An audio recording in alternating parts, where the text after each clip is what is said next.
You've all signed up for a discussion about the economy.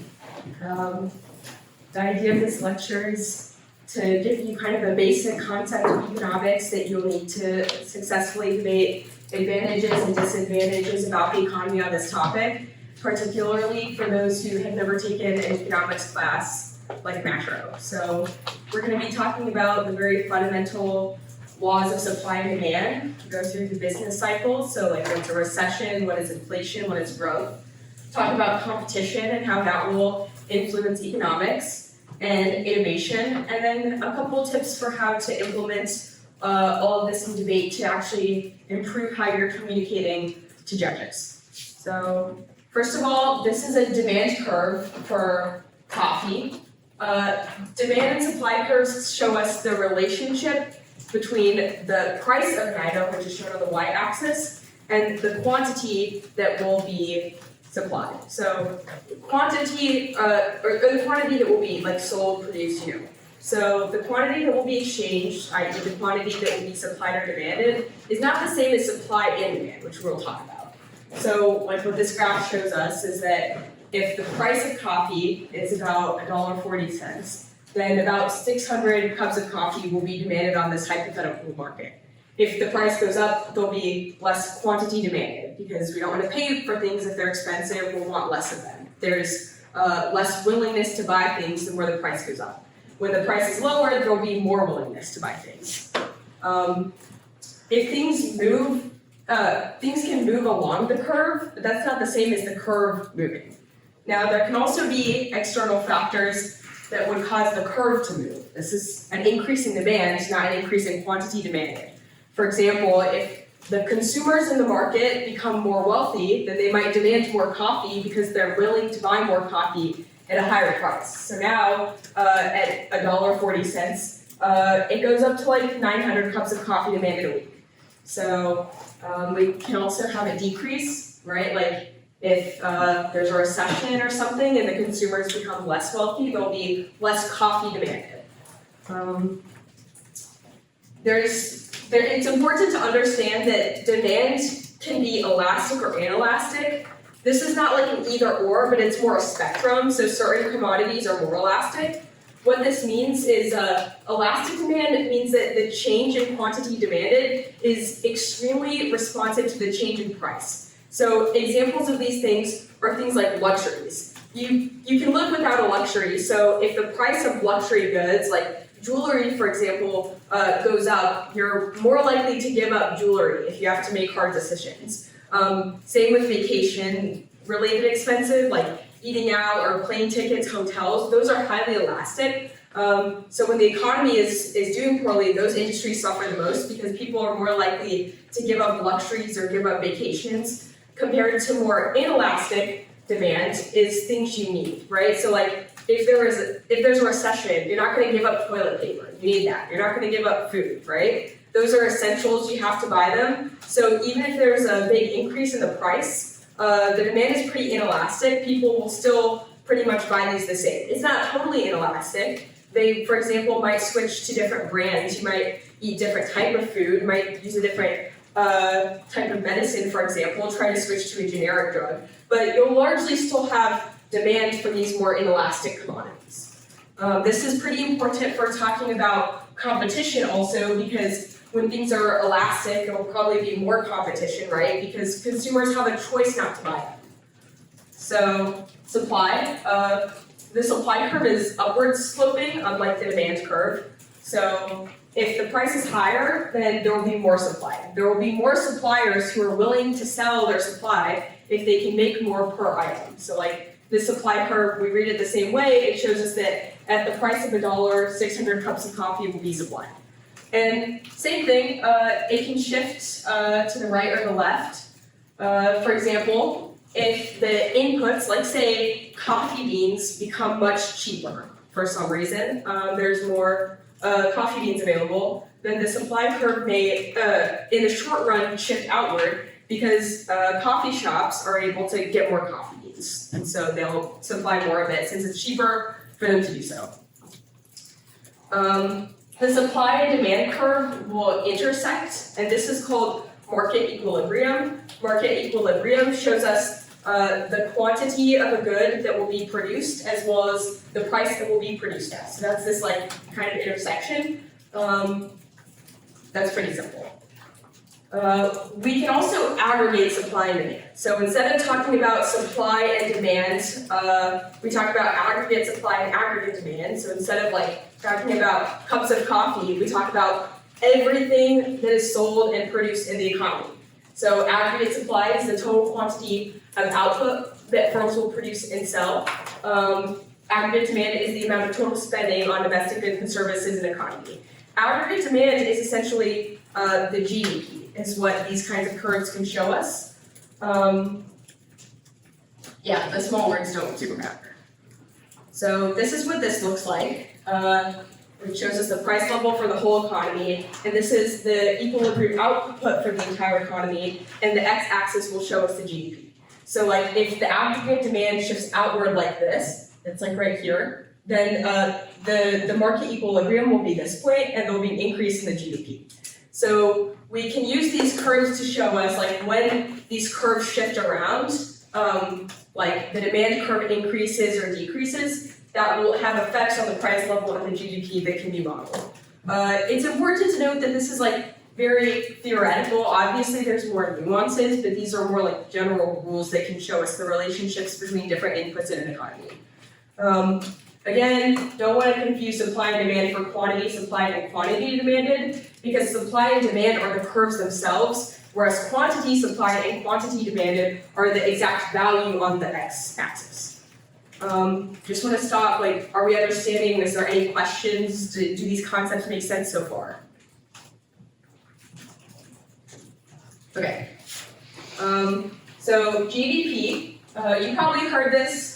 It's gross domestic product. It shows us the market value of all final goods and services produced in an economy, in a country, right? Like we talk about the GDP of the US, the GDP of other countries. So this includes one, consumption. So this is the things that are bought. Like when you go to the CVS on Main Street, you buy soap, please buy soap. We want to be using that. That's part of consumption. Business investments. So if the coffee shop is like, wow, we need a new espresso machine. We're going to buy an espresso machine. That's business investment. Government spending. The government has to buy stuff as part of its just like general function. That is part of GDP. And net exports, which is exports minus imports. So all the things that we sell to the other countries, the value of that, minus the things that we import. The US, net exports are negative. So this actually decreases our GDP because the US economy imports more than it exports. We have a trade deficit. GDP per capita is GDP divided by all the people in the country. And this is often looked at as like a measure of like quality of life, right? So like the US economy, it's very big, it's the biggest one, but like there might be countries like Singapore that could have a higher GDP per capita, which means they're more wealthy per person. They can provide more for each individual person. I actually don't know if that example is correct, but just to explain the concept. A couple of things that are not included in GDP. One is non-market goods. I know we're writing the like weed app in one of the labs. If you buy or sell marijuana in a state where it's not legal, that's not counted as GDP. Obviously, the government doesn't know about that, or you get arrested. Non-final goods. So if you're a tire producer and a car company buys tires, and then they put those tires on a car and sell the car sale is counted as GDP. But the tires aren't a final good. The tires are not being sold directly to a consumer, so they're not part of consumption. They're being sold and put into a bigger good. Does this make sense? Used goods are not counted. They were counted in a previous year. So if I buy clothes in 2020, I don't know, sweater vest, something that was trendy in 2020, by 2022, I'm like, this is awful, and I give it to a thrift store or Goodwill or something, and somebody thrifts that. Well, when I initially bought it in 2020, it was counted as part of the GDP, but then when the person thrifted it, they thrifted a used good that was already produced. It was not produced in 2022 when they're getting it, so that's not counted as GDP. The business cycle. This is like the different kind of stages of the economy that it goes through. The first is the peak. This is like this curve, this like straight line represents long run aggregate supply, so like what can the economy actually produce. This is like kind of an equilibrium point. The peak is like inflation, like the economy is above capacity and prices will high, like the economy is running hot. The economy will go into recessions, which are these troughs, contractions, and then recover. A recession is defined as 2 consecutive quarters of decline in growth. It's shocking that when you look at survey data, almost half of Americans believe we are in a recession. That's not true. The economy is not in a recession. We've had many, many quarters of growth. Important debate tip, slow growth is not the same as a recession. So like this peak, for example, it's flat, that could be slow growth, but like right here, but it's still growth. It's not the same as a decline. So I think a lot of people in debate tend to be like, the 1 and C will be like the plan causes a recession for some reason or another, and then the other team is like, it will increase long run growth rates, but they don't actually kind of explain how these interact. Like what does this sort of small amount of an increase in growth have to do with like the larger contraction that the neg is actually describing? So growth rates in recession are not the same. A better example of this is that teams in their 1 and C will be like slow growth now, that causes war for some reason, the plan prevents that, and then the neg will be like, well, decline, it does not cause war. Decline and slow growth are not the same. So this is just like a thing to separate in your mind. Like if the economy is growing slowly, that does not actually mean it's in a recession. Some effects of a recession is generally defined by unemployment. I didn't include this in the lecture because this is more of like a thing that has to do with last year. But generally in the short run, there's an inverse relationship between unemployment and inflation. So like when we're in this part of the business cycle, this is high inflation. When we're here, we're at high unemployment. So recessions are characterized by high unemployment, business closures, there's a lack of consumption, right? So that's why GDP is going to fall. We're going to see a negative growth in GDP because there's less consumption, which we learned is one of the factors of GDP. This is like about 2008 specifically, but like yes, a lot of people lose housing or educational opportunities. So even when the economy as a whole recovers, a lot of individuals will be affected by recessions, right? Like if you were someone that couldn't go to college because of the 2008 recession, that set you back for your whole life. So it just depends on where people are in their lives. Inflation is a rise in prices. It also means decline in purchasing power, right? You can't get as much, I feel like we mostly know that from last year. There's 2 types of inflation. One is cost push inflation, which is when the production costs rise. So like in our coffee shop example, if the price of coffee beans goes up, like there's a war in Africa or something, it's hard to get coffee beans, that is cost push inflation. But there's also demand pull inflation, which is like coffee becomes super trendy and now everyone wants coffee way more than they already do. If there's more demand for coffee, then that's cost push inflation because it means that people are willing to demand coffee at a higher price, right? So think about on the demand curve, that looks like the demand curve moving to the left. Or another example of this is like we debated the job guarantee affirmative. The inflation link last year was like if there's more money in the economy, more people have a $15 an hour check, then they'll have more money, so there'll be more demand in the economy, and that's why it could be inflationary. So it's important to segregate these 2 things, especially because now like a lot more things on this, a lot of the like inflation links on this topic are actually going to be about cost push inflation because it has to do with the barriers to entry in a market, like competition. So that's like, this is a graphical representation of what this looks like when we talk about cost push inflation. It is the aggregate supply curve moving to the left. I know my left and right. So as you can see, the suppliers are willing to supply less, and that's causing a rise in prices. Whereas with demand pull inflation, it's the demand curve moving outwards, which they have up arrows, which I would do it like this. So the demand curve moving outward means that people will demand stuff at a higher price. So there's the graphical representations. Real quick, we're going to start talking about things like innovation and competition, but you need to know what the word capital means. Capital is the inputs of production. So anything that the suppliers use to produce things is a form of capital. An example is like, one, money is capital. Like if you want to start a business, one of the biggest things you need is money. You go to potential investors and you're like, here's my business plan, it's gonna be huge, you gotta get in on this, give me some money and you'll get returns. So you need financial assets as a part of capital, but capital more broadly is like factories and the machinery, right? Like the coffee shop has a coffee maker, that's part of their capital. Intellectual property is a type of capital. You might need intellectual property to produce a product in a certain market, especially industries that are extremely IP intensive. Businesses need capital to produce things. Do we have any questions about anything so far before we kind of move to the next section? Does capital include like worker inputs, like cost? Yes, there's human capital is like a phrase that you'll hear a lot. Definitely the workers. Okay. Competition. So different firms produce different goods and they're competing with each other, right? Like Dove brand deodorant and Secret brand deodorant are competing with each other to have the largest possible share of the deodorant market. Companies will change their prices, their product, their advertising, so like their promotion, or try to change the place that they're selling things as different strategies to compete. Competition is like a pretty great thing, in my opinion and the opinion of most economists. The reason is because it incentivizes things that are good for the consumer and good for the economy as a whole.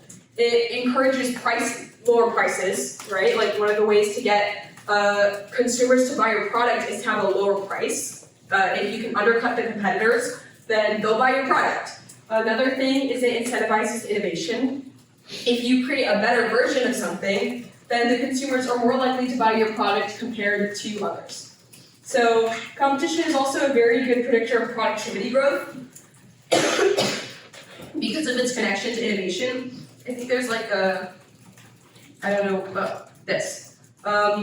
This is productivity, the blue, and the red is real GDP. So as we can see, productivity growth is very closely correlated to GDP. Productivity is the relationship between inputs and outputs. So if we can produce more outputs with less inputs, it reduces the production cost and allows the economy to produce more things.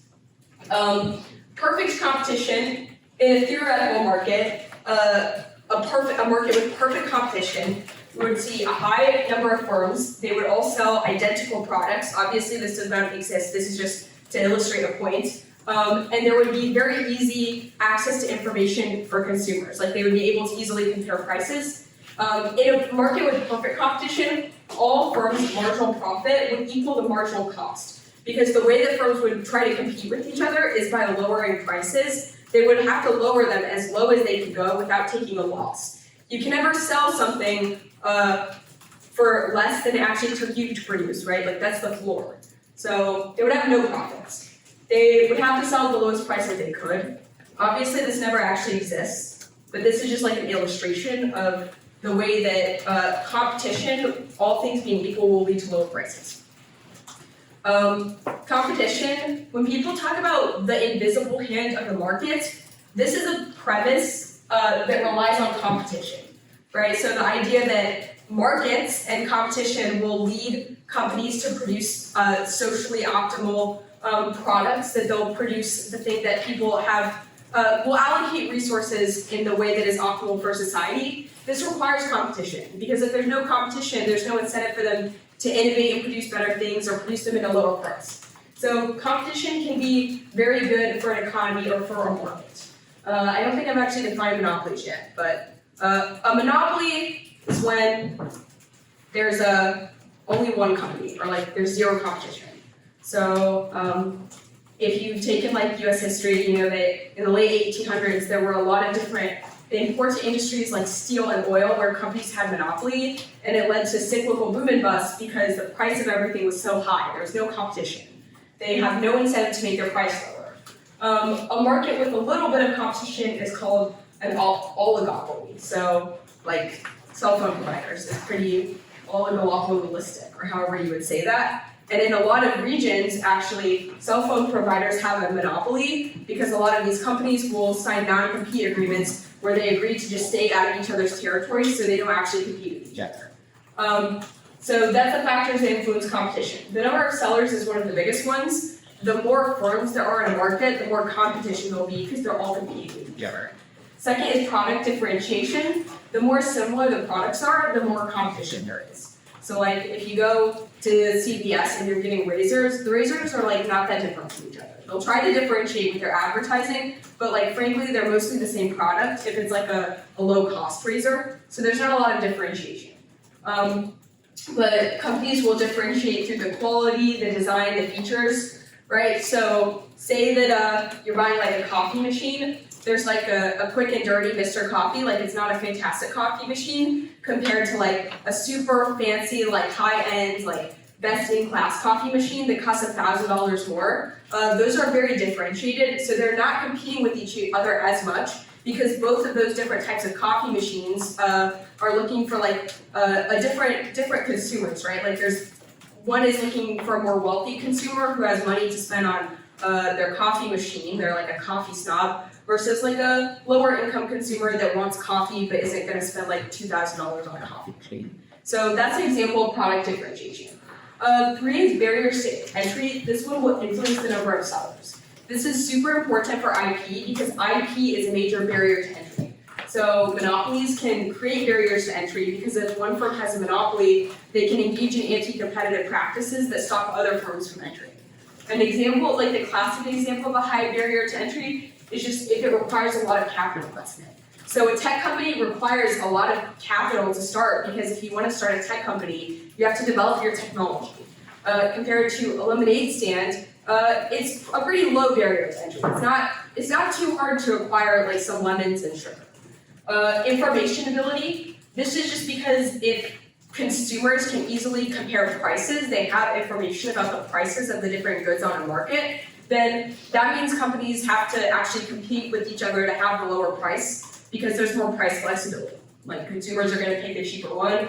And location is just how firms reach consumers. So like see example of anti-competitive practices in like cell phone providers where they will kind of all go in like different regions and not really compete with each other. Versus if you're like if you're a razor company, you probably want to sell your razors at CVS. There's a lot of competition. There's tons of different options. IP definitely has a major impact on competition. IP can lead to monopolistic practices in a market. So an example of this is Apple versus Samsung.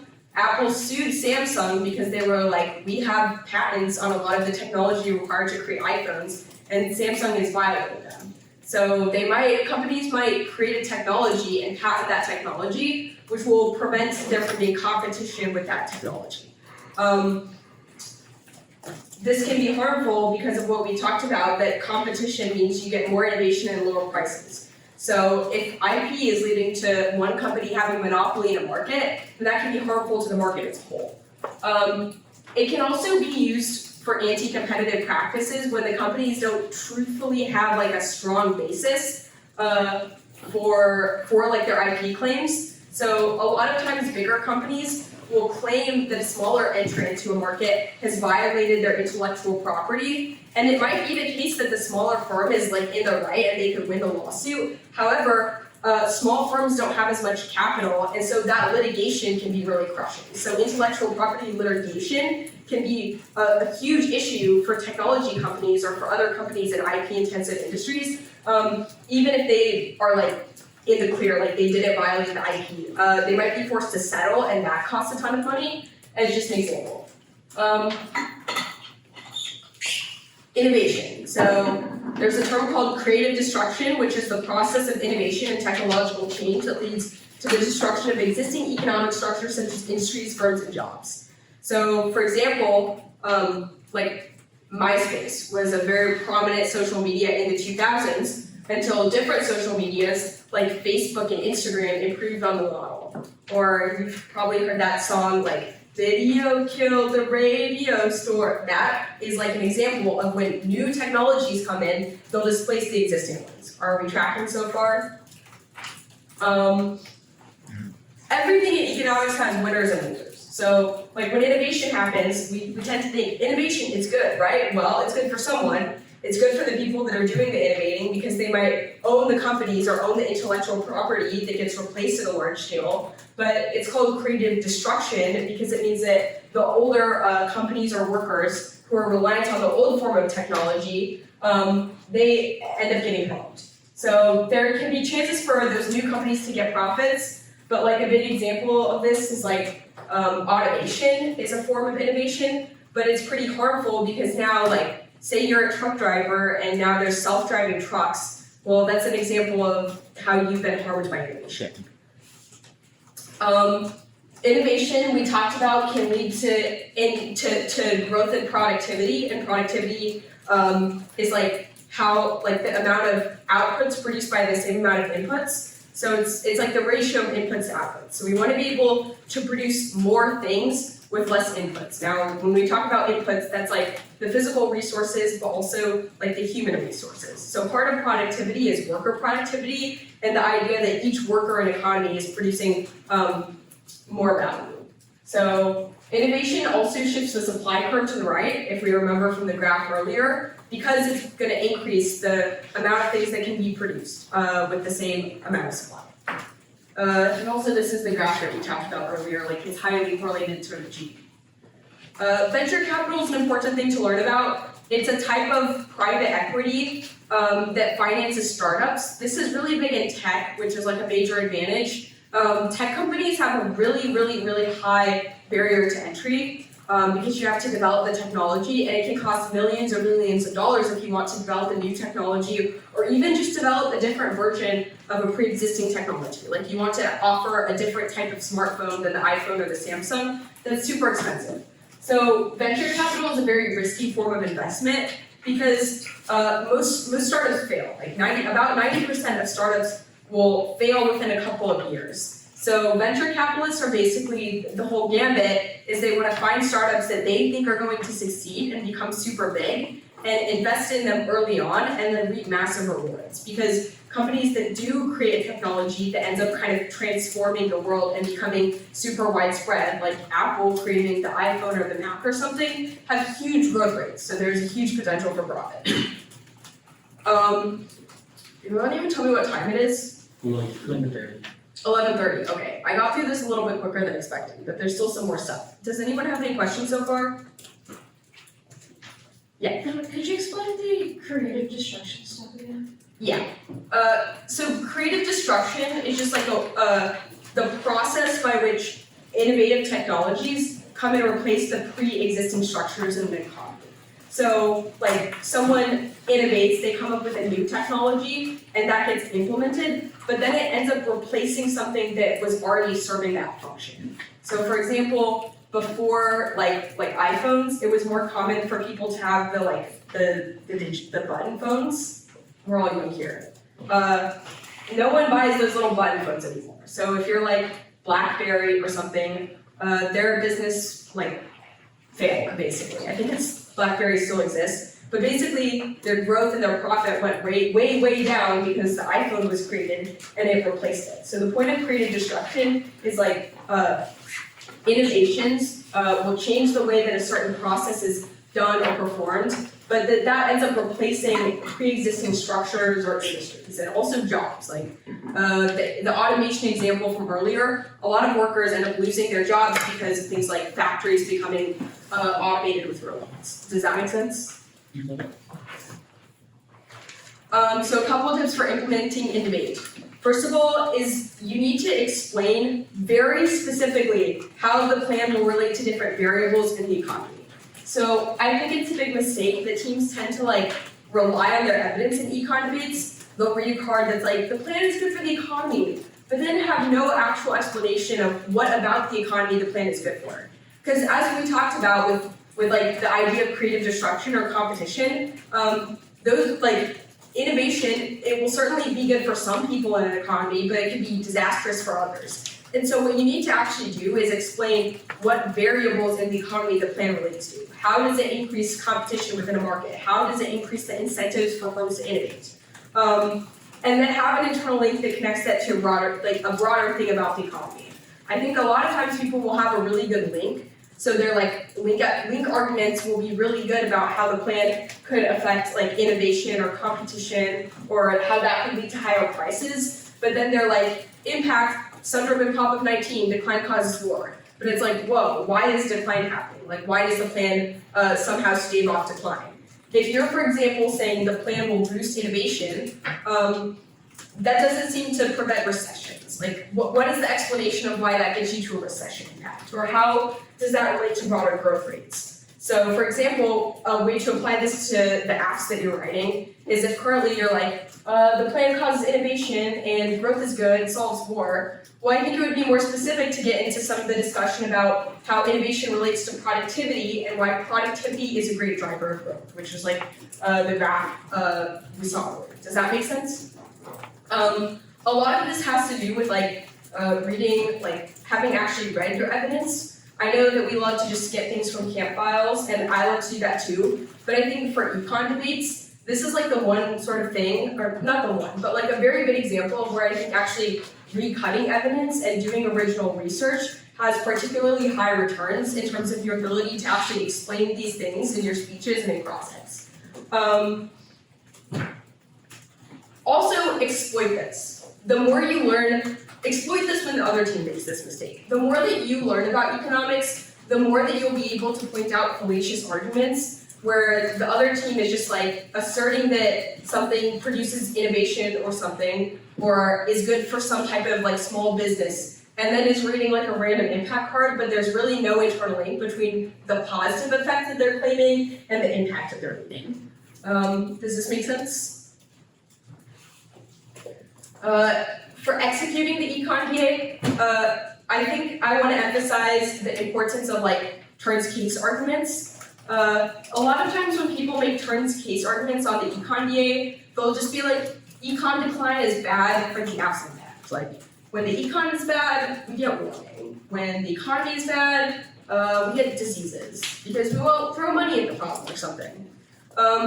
It would be much more effective if you could actually identify the effects that the app had on the economy and explain why that would be deleterious for the type of innovation that the app wants to produce, because it's the IP topic, and apps tend to be like, advantage one is this technology, and advantage two is this technology. So an example of this is in the demo debate, our link argument is that the app causes high healthcare prices. The turns case arguments were that high prices means that people won't buy pharmaceuticals, and that margin rights are good and incentivize people to compete, or incentivize companies to compete, because if companies are viewed as doing anti-competitive practices, they're more likely to get marched in on. Basically what I'm trying to emphasize is focus on link turns case, not impact turns case. So explain what the app would actually change about the incentives of different forms of the economy, i.e. the link. Do not explain why, like, if the economy was in a recession, then that would be bad for the app's impacts. Because, and one, it's like, the evidence will be a lot better, like more specific. But also, the lower down the internal link chain, your turns case arguments is, the higher risk it is. Because in like the former example of just, if the economy is bad, that's bad for the app's impacts. In this example, if the app beats the link, or the app beats the internal link or uniqueness or something, then they've also answered turns case. Whereas if you have a more specific argument that is about your link argument turning the case, then the app has to actually beat the link, and beating just like uniqueness isn't necessarily gonna fix their problem. If you're like, well, even if like we're wrong about how the state of the economy is doing now, the effect that the app has on the economy would be bad. Does this make sense so far? I didn't make a slide for this, but app-specific links are really good, and industry-specific DAs. So the economy DA does not have to end in like syndrome and pop of 19 decline causes war, like man 14 or whatever. We don't have to get to a recession. Sometimes it will be more effective to just try to get to an argument about the actual industry that the app claims to like affect or change, right? So if you're debating an app like a pharmaceuticals app, or the green patents app, I think a lot of times we think we want like an external DA, and so we're like an econ impact. But it might just be more effective to try to read a lot of evidence about the effect that the app actually has on that industry that the app is saying it has a good effect on, and go for it more as like a case turn style argument in the 2NR, rather than a DA, because it might just be a lot weaker. Especially if your impact is like a mid way of getting to a recession. A type of defense that AF teams tend to leverage, especially after this last year, and that judges find really persuasive, is like, we talked about the business cycle, right? Like recessions happen about every 10 years, just like globally, right? We had the COVID, and then 2008, before that there was the dot-com boom, there was a brief period of a recession in the early 90s, stagflation in the 70s, and the beginning of the 80s. There's basically always going to be recessions, so recession impacts are not particularly persuasive because they are inevitable. They'll just always happen. So I would encourage you to consider like read impacts about competition or about innovation, and you can just like read impacts about innovation. Even if the app is already reading them, you can just say you get to them better, and that's a better way of I think dealing with an advantage than trying to go for an external DA on this topic specifically. Do y'all have any questions? What time is it? 11:40. I guess the lecture wasn't really long enough. Do you have it? Oh yeah, question? Yeah, I had a question just about like, in terms of industry specific designs, one thing that like we've talked about is in lab is like, there's a lack of like uniqueness to say because things like patents and trademarks have existed for a long time in a lot of these industries. How do you think we can best like sort of A, beat that premise, and B, sort of like still leverage links about this hurting innovation if the time frame, for example, like isn't as fast as it was last year? That's a really good question. One, I think that it's like, insofar as patent protections are already really strong, that probably will cut against a lot of the app's claim, because the app wants to say they're not strong enough now. And so, to an extent, you can probably, if you're wanting to say patents are bad for innovation or competition, you can kind of spot them like patents are too weak now. The other thing is, there's been a couple of bills recently about patents, and a lot of different articles are talking about like, this will cause inflation or this will hurt competition. And so I think finding evidence that like is talking about a bill that is being proposed as a change to the current patent system will be good, because anyone saying we shouldn't change the patent system will probably make arguments that are like, the way that it works now is like essentially fine, and we shouldn't strengthen it any further. The third is you can consider a uniqueness counterplan. I think it may be a little bit better to not ban IP, because if we're talking, if you want to go for the economy DA, like ban IP might have like in a long run be better for the economy. That's certainly what those like open innovation people would say. But in the short run, it would be chaos. Like all the people that currently have intellectual property are certainly assuming that their intellectual property will continue to be protected. And so it would be a massive shock to the economy if all of their expectations would change. A lot of major companies, especially tech companies, which are like the ones driving growth in the stock market now, like Apple or Samsung, the reason that they're valued so high is largely because of their intellectual property. Like yes, their patents, but also trademark and copyright around their products. And so suddenly those companies would just like lose the value of their intellectual property. It would make the value of the company go down, and that would be like, I think kind of insane. I actually think people should, if they can't beat ban IP, should just consider reading like the econ DA, because I think like suddenly abolishing IP would be disastrous. So I'm anti that, but there might be other uniqueness counterplans you can read that would have more marginal changes to the patent system that I haven't looked at, but I think there are some. Does that help a little bit? Yeah, it definitely does. Speaking of the ban IP, this is a kind of different from the app, but how do you get around like investor chaos, stocks, whatever, like crashing the economy with like happy, like subject to that? Like if you're negative? Yeah. Well, I think the main thing is like try to win in some way or another. That the system of incentives that the counterplan would create besides that would not be, would essentially cushion the blow. Like prizes, for example, mean people would continue to innovate, and also probably need answers to the argument that major companies are like only valuable because of their like intellectual property. I think things like trade secrets would continue to be major, because like yes, they might not have legal protections, but companies can still like individually try to protect their trade secrets. So like, yes, a lot of what makes companies like Apple really valuable is like the patents on their technology that they have, but there's also trade secrets, right? Like companies like Coke, Apple that are really big, they tooth and nail guard the type of like the know-how to actually make their products. So even if they didn't have a legal monopoly on the ability to make their products, it's unlikely that companies could quickly replicate that. Any other questions? Did that help? Yeah. Okay. What time is it now? Oh, you have that. Sorry, just a quick one. I know like in terms of the link explanation for like the webinar, we talked a lot about like in how it would hurt competition stuff and like why competition is good for the markets. Last year, what teams would sometimes do is they'd be like, here's 3 econ decides like crowd out, inflation, rates in the webinar. Do you think that on this topic it's more strategic to like build a lot of depth in terms of how it hurts competition, or to still try to diversify the links? I actually think it's a lot better on this topic than last topic, because the links about competition and innovation, like they're all kind of going in the same direction. Like the people that like IP, they kind of have like a cohesive argument about it, and the people that don't also have a cohesive argument.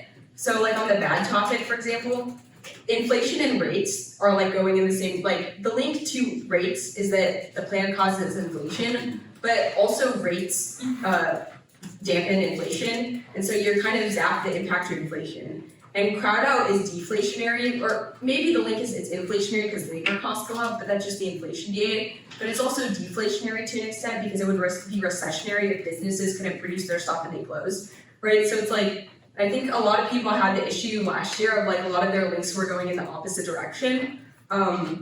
Whereas this year, I think it's actually like a lot more cohesive to have a bunch of different like layered links, because there's like less interaction between them, and there's a little bit more directional uniformity. But in general, I think it's important to actually vet, like, okay, does one of the things we're saying that the plan will do like cancel out one of the other things? Because if you think about the effects of like a link sometimes when you're reading a lot of contradictory links, one of them could sometimes be cross-applied to the other. So like one thing I would generally caution against is when people read impacts that are like decline causes war, but also like inflation causes war. I think it's better if you have a very cohesive story about like is the plan a recessionary or inflationary shock to the economy? You don't want to be saying that the plan is the same thing. Also, I think for the neg, you don't necessarily need a recession's impact. It's totally fine to just have an impact about competition. Like, I know we love getting to Cronin 21, but sometimes just having an economy that is more innovative can be valuable, and our impact is not necessarily like that prevents decline, but just reasons why having more incentives for people to innovate can be good. I think there's a lot of cards about innovation just being something that reduces existential risk, but then there's also like, like competition arguments, like arguments about the rates of growth being a protective factor against war. Does that make sense? Opinion on like reading EKMDA just as a case start on case versus like as it's done all? So first is it depends on judges. So some judges will be like, I hate when I read case on case, don't do it. Second is like, what I would always kind of do is like, if I had the same impact as the app, I would read it as a case turn. So for example, if you're reading the econ DA as like, the app is bad for some industry or like technology that the app is reading an advantage about, that seems like case turn territory. But if it's just like the app is bad for the macro economy for some like kind of external impact, I would read that as an EA. Now, it's not necessarily the case that like, oh, the app read an econ impact and we have an econ impact means that it's a case turn. For example, if the app is talking about like their impact is about like growth rates and you're reading something that's like the app will cause a decline or the app will cause inflation, I would say those are separate and put it on a separate DA, but then be sure to make like turns case hopefulness. I think that the trade-off, in my view, is like one organization. It can be a little more organized to put it as its own off, but that's like the upside to putting it as its off. The downside can be like when it is very case turning, or there are tons of that turns the case, like but maybe the link turns the case, the internal link turns the case, the impact there's turns case arguments at every level. Judges can like give less weight to it on a perception level. I guess what I'm trying to say is like the same that turns case argument when phrased as a case turn on the case, judges just like see it more persuasive a lot of the time versus when it's a turns case on a DA. So that's a big thing. In my 2 hours, I try to be really emphatic about turns case because by one, making it on the DA at the top, but then when I go to case, I'll be like, remember the DA turns the case, so even if I don't have any defense, the DA is defense the case. So that when judges are evaluating like how big do I think the case is, I want to give them the instruction that like the first thing when you're thinking about how big the case is DA turns the case, not whatever impact he ends up setting. Does that make sense? Yep. Other questions? Wait, one question I have for you all. Who went for the econ gate last year? Okay, quite a few. Were you generally doing updates before every tournament? Okay. That's just, a lot of people will read old evidence like a month old. Don't do that. Also have evidence, I would say have uniqueness evidence about what the link and impact is. So if your impact is like some innovation argument, this would happen all the time. People would be like, DA, uniqueness. The economy is doing good now. Link, plan, cause crowd out, that hurts innovation, impact innovation is good. It's actually like kind of not super important how the growth rates are or like inflation are if our impact is about innovation. It would be a lot better to read a uniqueness card about innovation. So when you're doing your updates, you shouldn't just have like updates. Economy's good, economy's bad. It should be updates, like no recession now. How are growth rates doing? Updates about inflation, updates about innovation. You should have updates not just like about the economy, but about every single thing there is in the economy. That's the main thing I hope the takeaway is from this lecture, which is like find ways to make your debating more specific, because when you're the team telling a more cohesive story about a different like factor in the economy, that's like a surefire way to win. When the other team is kind of painting with broad strokes, but you have a very specific story that the judge can understand. Any other questions? Sorry, but if your impact is this sort of broad, like recession or whatever, how do you get around the fact that the recessions that always have happened, without being like, the app is the biggest thing since like the history of the economy? Okay, so it's funny because I was actually gonna like specifically mention that type of thing. There are times when that's good and times when that's bad. So like, I like to try to quantify it. So I think last year I would always have a line that's like this many people lost their jobs as a result of 2008 versus this is how many people the app would give a job to try to quantify how much of a change in unemployment the app is. Or here is the amount of growth that the economy lost due to 2008 versus here is like the what our evidence is saying would be the cost to the economy as a result of the act. So if your link is really big, I actually think that that's really good, like trying to quantify it.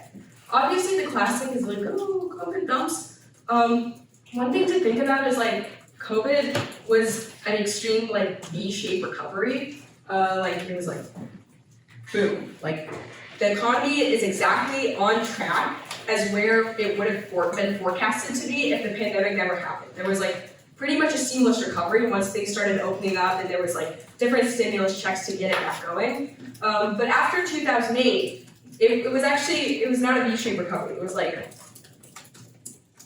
so the economy was like had a much lower growth and size than it would have been predicted to be in 2008 as it happened. We would have been like, sorry I don't have a chart to illustrate this, we would have been going like this versus like 2008, we're at a longer term growth rate than we would have been if the housing bubble, a longer term growth rate that's lower than where we would have been at had the housing bubble not happened. So a lot of economists would be like, it's because the recovery was mishandled. The Obama administration was extremely concerned about basically spending too much, and government spending was considered to be very unpopular. So a lot say that the recovery was a lot more painful than it would have been otherwise. Others say that it's more because of like the kind of structural change that happened to the housing market had a really negative impact on people's livelihoods for a long time. Like a lot of people, as a result of 2008, became homeless, they lost their jobs, they didn't pursue higher education, and so that had a much broader effect.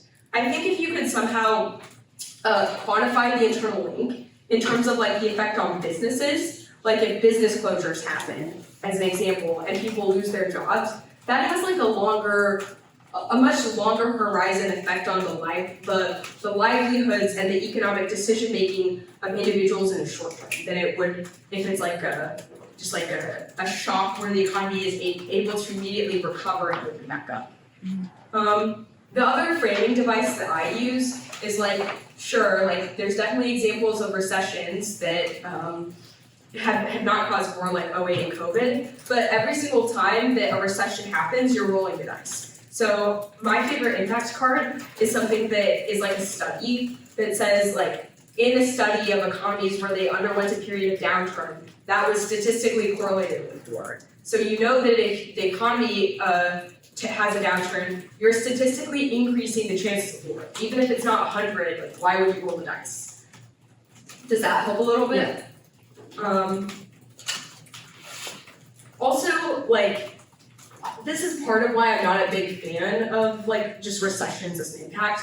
I much prefer to read impact evidence about competitiveness or inflation. Any other questions? Questions are encouraged because we still have time. What train is that? Oh, then that sounds good. Thank you for coming to the lecture.